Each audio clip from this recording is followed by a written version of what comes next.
that we can do it. We can bring about a change. There is nothing which a woman can't do if she wants to do. I'm going to take back a lot of things. I'm going to take back, to start with, new knowledge, perhaps even slightly new way of doing things, even a new way of thinking and of looking at the world. And also I'm going to take back new networks, new friends.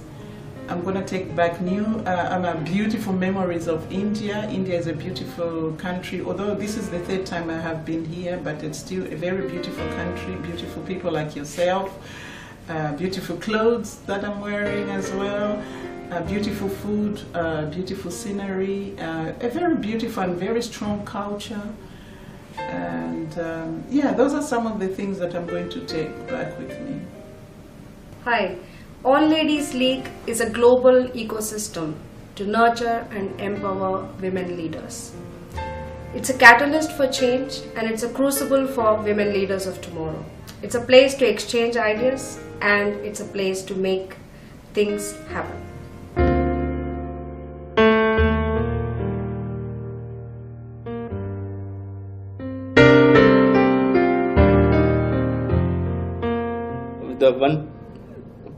The one moment I can recall immediately would be actually my daughter's birth.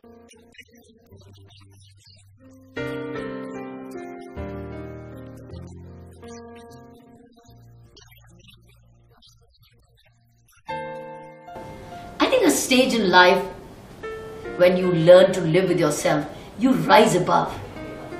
You rise above these kinds of accolades. People recognize or not, doesn't matter whether you recognize yourself. Vidya Balan was exactly repeating herself. How she developed her own self-belief and overcame her own doubts, even areas of doubts. And that's how she emerged.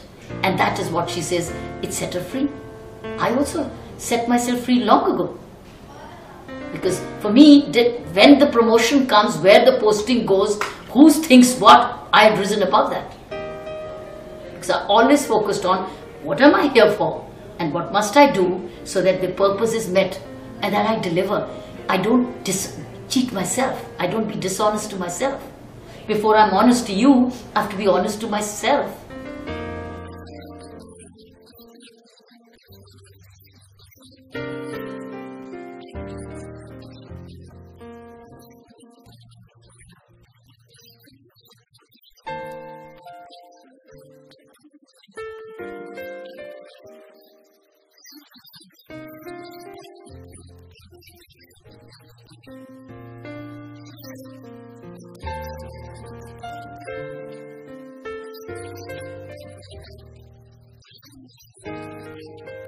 More women are getting into the area of entrepreneurship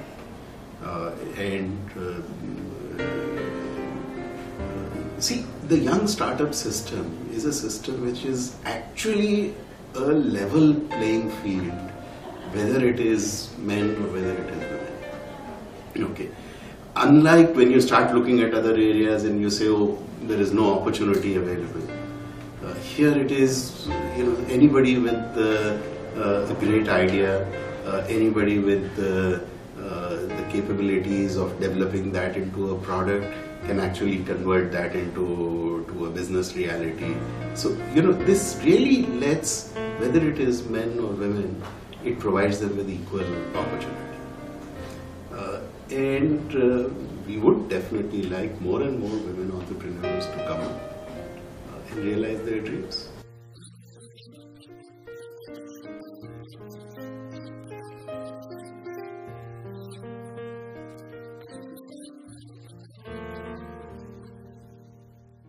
Women hold 50% of the sky, माओ ने कहा था.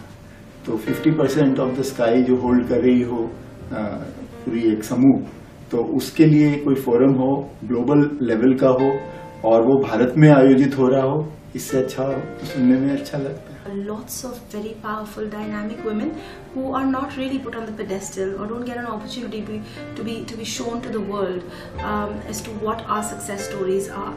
A forum like this is very unique because it's very international in nature.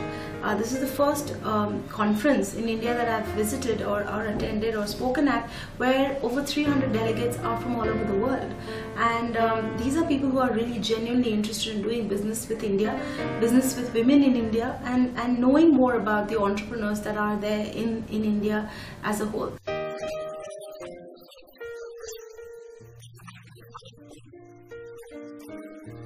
Last few years, you've seen, incidences of agitation by young people when they come on streets and talk about the gang rapes that have happened, of the atrocities that we've seen against women. And the people who are doing it are boys and young men, which to my mind is a positive thing, because if young men and young adults are thinking this way, it goes to show that in their lives they will do something positive to stop these things from happening. It won't happen overnight. We're a very large country and we'll still have some instances of atrocities against women. But things such as acid attack, female infanticide, dowry, all these things are a stigma in our society, and increasingly you are seeing a lot of government plus non-government institutions taking them on. We've had some successes, but it can't just be the job of a government. It has to be society plus the government working together to make this a reality.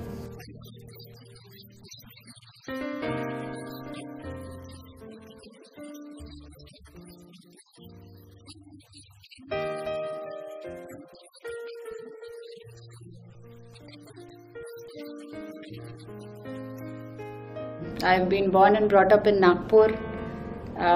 We are two siblings, my brother and I. My parents have always inculcated in us a feeling that we both were equals and we both got equal opportunities everywhere. And since childhood we were into sports, which taught us sportsman spirit. We were very good into studies, both my brother and I. And subsequently, since we were hammered that we should be independent, I joined this job wherein I'm continuing till now. Even after marriage, my husband has been supportive that I should always continue working and have my own identity. So it has been a journey full of professional achievements and personal satisfaction. And as a people of Pakistan, I feel that we should not stop blaming the governments and all this, because I feel India has done it. That's my reading about India, that India is not relying on the government. The youth has come up, they're doing their own things, and they are not just, they know he's the Prime Minister and he's the governor and he's the district manager, but they have put their own efforts into their country. They have made the country themselves. I'm going to take this message for my people of Pakistan कि अब लोगों को blame करना छोड़ें और अपने दम पे कुछ इस मुल्क के लिए करें. The women themselves need to change, and that's what I feel like. I don't see the difference between man and woman. We are all human beings. Men go through as much difficulties in setting up their businesses as women go through. I don't think that there is any difference. In fact, I would say that some places women have an advantage because they are a woman. I think their glamour or their personality, they can get a lot more than what men can actually get. So it's not like that. I mean, I don't want any sympathy at all. In my whole journey, I've fought throughout myself. I never expected that my husband should come and fight the battle for me, or my father should come and fight the battle for me. I fought it myself, and I did what I wanted to do, and still I'm doing what I want to do. Whatever I've dreamt, I realize that dream. And I do believe in destiny, but I have to make my destiny. I don't sit back and say that, oh well, wait and watch. Maybe if you're lucky, you will, your Goa property will come up. Oh no, I don't believe in that. When I dreamt that I'm going to have my second hotel in Goa, it was a dream. And I have worked to achieve that dream.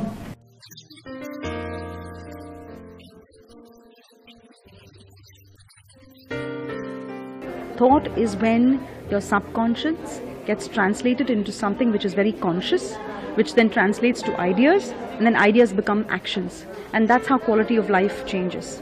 I've had a lot of different things and trials, tribulations that have happened. Recently I moved, the guy who was moving me had a heart attack and died on my floor. And I had to pump and try and save his life, and he just wouldn't come back.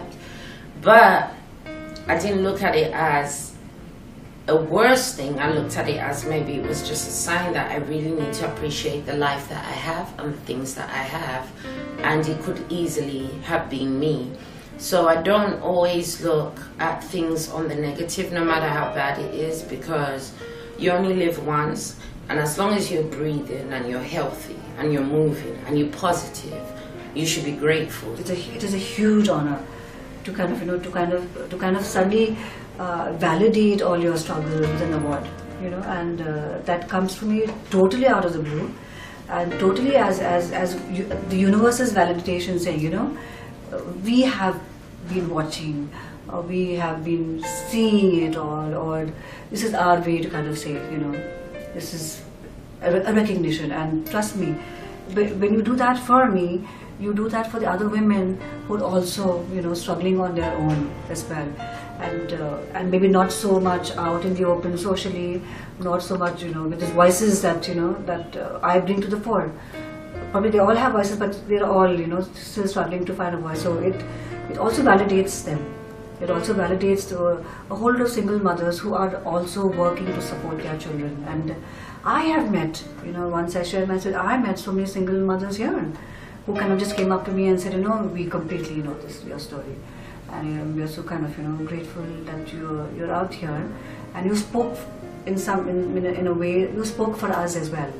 And that is extremely, encouraging for me. And it just empowers you even more to kind of say, my God, that there's so much still more to do, and a forum like this just provides a platform to kind of meet other women from all over the world who have so many of their own stories to also share, and that probably kind of builds the entire network of connecting with other women, because when you connect with one woman, you connect with her entire society, her entire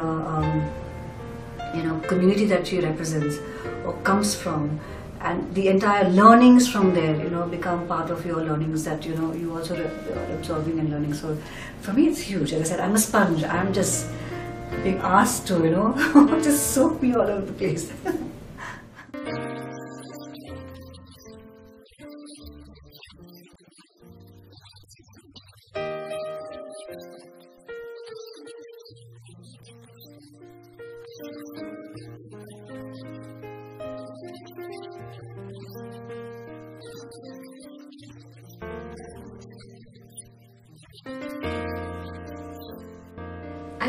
It doesn't feel so long, but I've been working 30 years now, and straight out of management school, I joined another IT company. So the entire 30 years have been in IT and consulting, and I switched first between two Indian companies and then joined Capgemini in 2000, and was part of the core team that set up the capability in India. So it's been a great journey. I think when I even saw the prospect, fantastic, knowledgeable, for me, unique, interactive, and at the end of it, I would say self-fulfilling. For the Women's Economic Forum? Yeah. Well, what comes into my mind right now, after 3 days of being around some of the most powerful women in the world, is that it's a gift from God that I'll always cherish. It's unbelievable to be able to be sitting next to a Pakistani woman and an Indian woman and someone from Morocco, and we're all talking and sharing our stories, and to realize that we all have the same challenges, we have the same dreams, and that me, being from the US, have so much more opportunity, and I feel so much more flexibility and freedom, freedom to do what I want, and that it inspires me to want to help and to educate. Yesterday we did a class called The Great Debate, Can Women Have It All? And at the end of the debate we changed the question from Can Women Have It All? Which is a difficult question, because what is it and what is all? And I know it goes with the theme of All Ladies League, But the panel that I was hosting, we had 2 for and 2 against, and we changed the question to how can women just be? And just be. And it's okay to just be who you are and not always be trying to change to be like a man or try to be like somebody else. That if you really live in your authentic self and with your own true purpose, that you can change the world. And so being here at the Women's Economic Forum is a platform for sharing that message and also for encouraging others to have that same confidence that they can do, they really can do what they want, and they can just be complete in what they want. And I know a lot of people are in careers that they don't love, and my whole life I have always loved my careers. I've always loved it, and as I said, the one that I dreamed about my whole life, and as soon as I got there, said this isn't for me, I left, because I couldn't live around people that were negative. So being here at the Women's Economic Forum in India is a dream, because there's so many people that do want to live their purpose, and they live at a higher conscious level, and the frequency and the energy of everybody here is at such a different level. I don't think I'll ever see it again, except maybe next year when I come to the Women's Economic Forum.